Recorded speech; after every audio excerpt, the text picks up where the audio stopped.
You are either honest or dishonest. There can be no compromise between the two.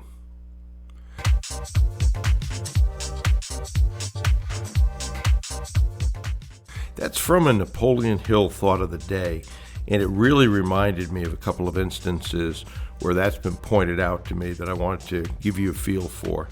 So let me read you first what Napoleon Hill's thought of the day said. You're either honest or dishonest.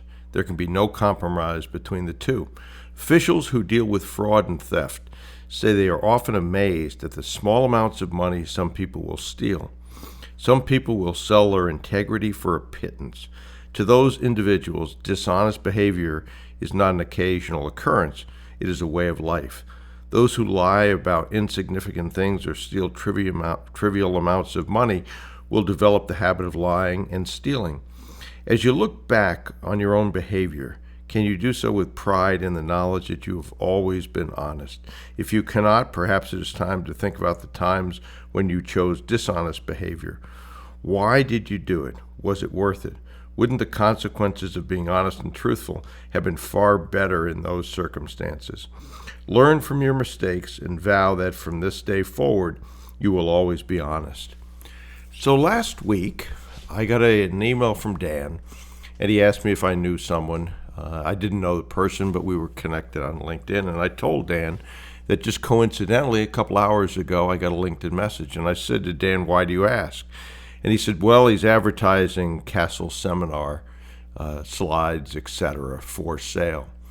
And there was a person Dan had been in contact with who contacted that person, had a Facebook exchange where the person said, I'm not here to make money, to which I say, sure, and I just want to help people. So I'm offering these at a great discount, only down to $1,000 compared to the Castle Seminar. Obviously, the slides are only part of the Castle Seminar Dan does. But that said, I then took that message, sent it via LinkedIn to this person and say, I attached the image and I said, this was a really stupid thing to do. Unless your plan was to get sued by Dan, and then it's a brilliant plan. And he said, oh, that's a Facebook account. Obviously, my Facebook account's been hacked. Okay. So then Dan's assistant was in touch with Dan, and Dan said, get the proof that he's lying and send it to Bruce. So they sent me a second interchange, which was over Facebook, which was included a request from PayPal for the money. And I forwarded that on to this person, and they ended up saying, oh, that's an old PayPal account. And then lastly, he said, I don't know how that happened. Well, we all know how that happened. And then lastly, he ended up saying that it wasn't him, he didn't know how it happened, but interestingly enough, his girlfriend commented on the supposedly hacked Facebook account. So either she was the hacker, or she had access to the hacker, or guess what? It wasn't hacked, which is the truth that I believe is there. But I'm amazed at why people do that. And I think this piece I just read from Napoleon Hill really points that out. It's just stupid when you sort it all out.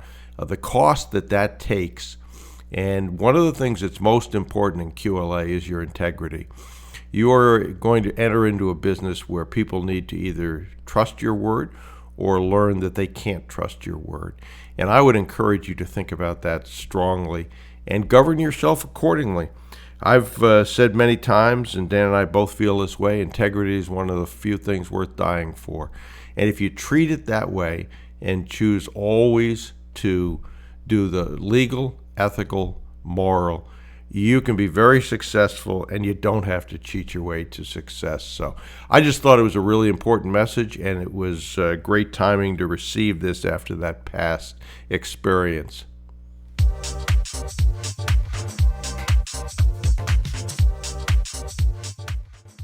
Okay, so if you have any questions or comments or ideas for future episodes, please email bruce@brucewhipple.com.